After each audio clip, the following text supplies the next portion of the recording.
Actually Speaking, Episode 7, Frequently Asked Questions, or, as I like to call it, Factually Speaking. Want to know how to live skeptically and still have friends? So do I. Let's figure it out. Actually Speaking, a podcast that explores the human side of skepticism, critical thinking, and the skills we need to make it through the day. Hi everyone, and welcome to Episode 7 of Actually Speaking, a podcast that sets the science aside and explores the human side of skepticism. My name is Mike Meraz, and today we're going to take a break from our usual episode topics. Instead, I'm going to answer some of the more frequently asked questions I receive from all of you. First of all, let me say thank you for all the support and positive feedback I've received for the podcast. I get a lot of email from listeners, and all of it is overwhelmingly positive. So whether it's an email, tweet, or iTunes review, I really appreciate the support the community has shown. I know I've said it before, but I had my doubts when I started this podcast, whether or not there would be an audience for this particular topic. It's not as sexy as paranormal debunking or as energized as religious controversies. We're talking about interpersonal communication, social skills, and improving relationships with people who think differently. Those aren't traditionally eye-catching or sexy topics.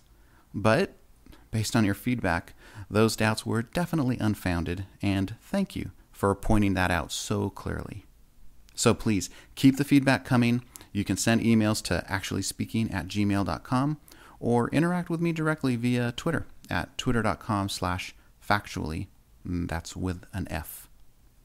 Now, speaking of iTunes, thank you to Double Helical and Patrick146, who left reviews for the podcast. They were very, very kind and generous in their support of the show. But I do need to make one correction. In one of the reviews, I was referred to as Dr. Meraz. Now, I have to admit, I loved the sound of that, but in fairness, I need to clarify that I don't actually have a doctoral degree and haven't earned that title, at least not yet. And until then, I wouldn't want to suggest an inaccurate level of expertise on my part. So, if the listener who left that review could make that minor correction, I'd really appreciate it. Thank you. Of course, any additional iTunes reviews or ratings any of you might care to make are always appreciated. It's really a helpful way of showing support for the show while also helping to promote it. So, thank you in advance. Okay, let's move on to some of your questions. One of the most common requests I get is for advice on specific personal situations. Now, I'm not going to share those emails here for obvious reasons, but these emails usually take me a bit longer to respond to, so please be patient with me if there's ever a delay. But I do respond to each email, and I've really enjoyed the conversations that have resulted. Now, while the podcast isn't an advice column, I certainly don't mind talking with listeners privately outside the show, so please feel free to write. But I do have a couple of things to point out from these particular types of emails. The first is that I'm learning that you want more examples of how to apply the skills discussed in the podcast to real-life situations. I think that's a great idea, and I'm making plans to do just that in future episodes. I've got about 2 to 3 episodes already planned, but beyond that, we can certainly dive into more examples, which might even encompass multiple skills. Practice is definitely important, and your emails are really helpful in showing me the types of examples that you'd like to see. The second point is actually more of a clarification. The target audience for the skills in this podcast is sometimes confused when people write in. The podcast deals primarily with the skills needed to interact effectively with people in our daily life, people with which you already have an existing relationship, family, and friends. Now, these skills are applicable to people outside your social circles, but that's not always our intended audience for the podcast. I often get requests for advice on interacting with public figures, organizations, businesses, resources, movements, and things like that. Now, all of these benefit from civil discourse, but they can be very different entities from family and friends. And it's not my intent for the podcast to delve into that more political territory. It doesn't mean that we won't in the future, but for now, I want to stick with the area that I know best, which is interpersonal communication and the intended audience of family and friends. Now, this is actually where the diversity in our skeptic community comes into play, because we need members with the skills and expertise to aggressively engage those public figures, structures, and organizations that are consciously spreading misinformation. And we have some very capable people that are doing just that. But there also needs to be a part of the skeptic community that focuses on outreach and education. That's where this podcast primarily fits in. By educating people effectively, we starve out the sources of misinformation from potential recruits. It's a two-pronged approach where multiple areas of expertise within the community are needed. Both activism and education are going to be needed for change. This podcast focuses primarily on education. So, expect more situational examples and practice in the future. And when writing in for advice, please understand why I'll try not to stray too far from my area of expertise, which I think is good advice for all of us.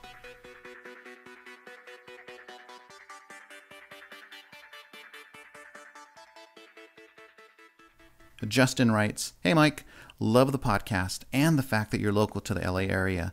Do you do any public speaking engagements or presentations?" Thank you, Justin. It's actually been nice joining the chorus of Southern California skeptics. And we're pretty lucky to have people like Brian Dunning of Skeptoid.com and Michael Shermer of Skeptic Magazine in the neighborhood as well. I do a lot of public speaking professionally. Unfortunately, nothing related to skepticism or this podcast, at least not yet. So far, I've just been focusing on getting the podcast going, which is actually more time-consuming than people realize. But I have started reaching out, and I'm joining local organizations, and I do intend to make myself available as a speaker. So stay tuned, and I'll be sure to announce anything that develops either here or on the website.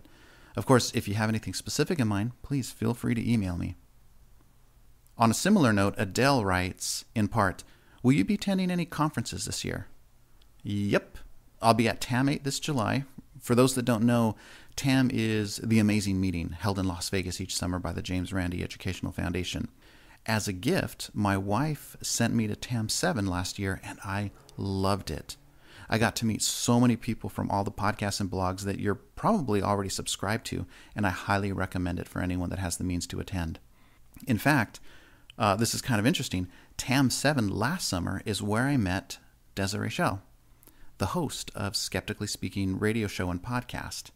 Now, that chance encounter and an act of pure kindness on her part was actually what set in motion the chain of events that led to the Actually Speaking podcast. So, good things come from TAM, and I owe Des a big public thank you. Be sure to check out her show at skepticallyspeaking.com if you want to see a perfect balance of activism, education, and resources all in one weekly package. She and the people that work on the show with her are amazing. I had hoped to attend DragonCon in Atlanta this September. I know many of you had asked, but I can't make the scheduling work for that one, so I'm going to have to miss it.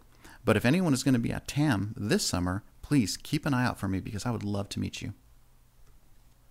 Another email I get quite often are actually references to sites and podcasts who, well, let's just say aren't engaging in the most civil manner with the public. These aren't well-known resources. None of those shared were even on my radar, but they don't necessarily have insignificant followings either. I understand the frustration as you're trying to learn how to be the best advocate you can be for skepticism and critical thinking when you see other sites and people and resources that are doing things in not the most positive way. You know, people are just at different places on their skeptical growth curve. There's a lot of anger out there, and sometimes people need to vent that frustration in order to work through it. It'd be nice if they did it more privately, but these days, anyone can pick up a microphone or start a blog. There isn't much that can be done about an angry or attacking style. I really wish there was, but that doesn't mean there isn't anything we can do. If I find a site that I find offensive, I won't visit it. I won't support it. I might even write in and share my reasonings before moving on. It'd be nice if they changed their approach, but I can't control that, and I don't expect them to. Instead, I'll support things, sites, or resources that are consistent with my notion of effective and positive skepticism and atheism. And I'll promote those the best I can. I'll stick with the things that I can control and support resources that place atheism and skepticism in the most positive and effective light. There really isn't much more that can be done without bringing myself down to a different level.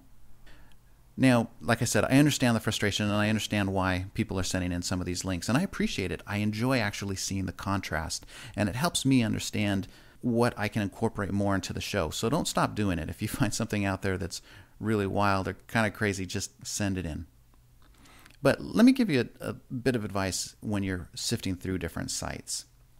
When you sift through resources, or even just people in general with different styles of communication, it's helpful to keep something in mind. There are two ways in which people can elevate and feel good about themselves.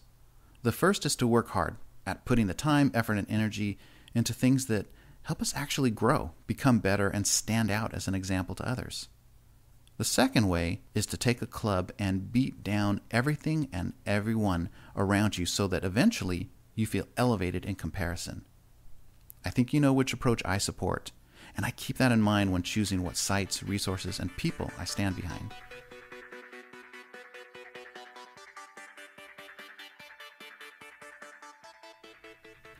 Another group of emails I get are those that deal with the format of the show. Nothing critical in the least. In fact, very complimenting by asking for more frequent and longer episodes. Well, the 15-minute episodes every other week format isn't likely to change, at least not in the near future. I certainly appreciate the compliment attached to these questions and requests, so thank you very much. But there's a reason for the format. The podcast was always intended to be a supplement to your current Skeptic playlist, something that anyone could throw into their podcast feed without hesitation and would add value to the other shows you listen to. One listener, Double Helical, actually put it nicely in their review. They said, "This is a perfect complement to the Skeptic's Guide to the Universe, Skeptoid, Point of Inquiry, and Brain Science podcast." For me, that really sums it up. Plus, I don't know about you, but my podcast playlist is completely full. I'm really reluctant to add an hour of anything at this point.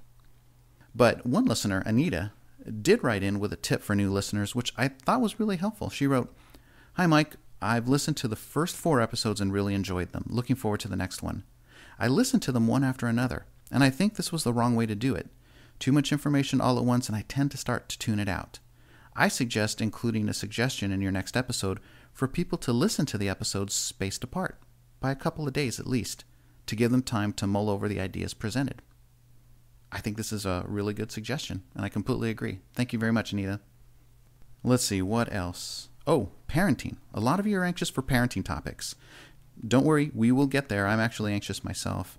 But to hold you over, I do have 2 parenting podcasts to recommend.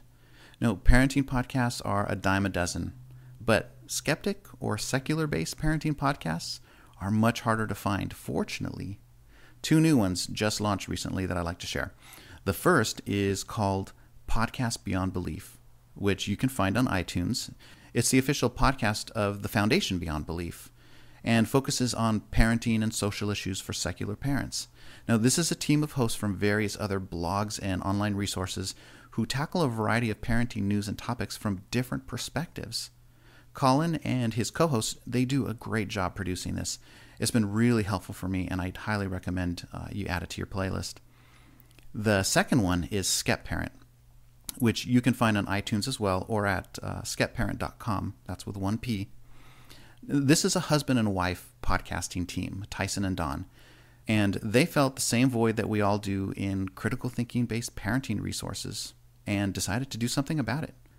Now, you're going to learn a lot as they share their own parenting challenges, discuss news items, and provide you with ideas for activities to promote science and critical thinking with your own kids.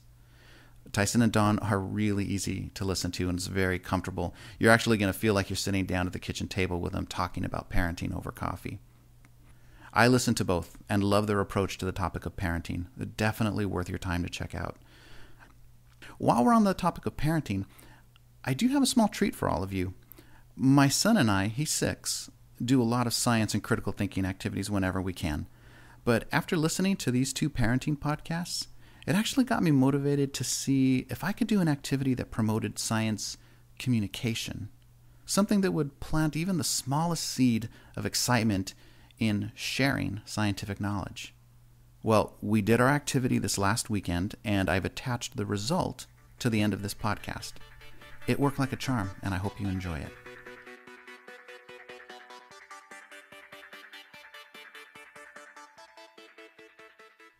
one last question before we wrap up. This one comes from Dominic and was a question I hadn't received before but thought it was worth sharing. He wrote, in part, any chance of getting a bit of research info, references, or scientific studies in your show? Now, in fairness to Dominic, his email was about something completely different, so this comment is taken a bit out of context. But it resonated with me because I also get a lot of emails which complement the casual, comfortable, and non-research format of the show. And I thought I'd let you know that it's a conscious decision. When I say the podcast is going to set the science aside, that's exactly what I do. Part of my professional life is cultivating and training young scientists on how to present research. And I've organized and attended plenty of research conferences over the years, so it's familiar territory. But you won't find that here, and there's a reason for that. It's my intent to model the communication and interpersonal skills that the podcast advocates. I make every effort to share information with you in the same casual, comfortable, and accessible manner that I hope you are then able to turn around and do with others. And believe me, sometimes it's actually hard to do. But it's important to model the behavior and skills that we want to promote. But keep in mind, podcasts are one-way conversations, so there are limitations. If you have questions or want more information, please just let me know, and I'll try to point you in the right direction. For example, the last episode on challenge and support turned out to be really popular. If you wanted to know more, without diving into full academic research, I'd highly recommend the book Mistakes Were Made by Carol Tavris. Her book discusses the issue of cognitive dissonance in order to explain the complex ways in which people justify irrational beliefs, even in light of compelling contradictory evidence. Or if you don't have time for a book at the moment, then listen to episode 4 of the For Good Reason podcast. DJ Grothy, the host, conducts an interview with Carol on dissonance theory, and she applies it to skepticism and atheism. It's a really good interview and really worth a listen. Okay, that's going to wrap it up for this very first Frequently Asked Question episode of Actually Speaking. Thank you all so much for the feedback that you've sent in since the start of the podcast. I love hearing from you, and I especially enjoy hearing all the stories of how you've applied what you've learned to real-life situations. In the next episode, we're going to look at specific strategies for constructing our speech in order to encourage others to listen and potentially diffuse confrontations before they get started. If you have questions, comments, or would like to share your own tips and ideas on living skeptically, send them to actuallyspeaking@gmail.com. You can also follow me on Twitter at twitter.com/FAQtually. Thanks for listening. Hi, this is Aaron's World, Episode 1.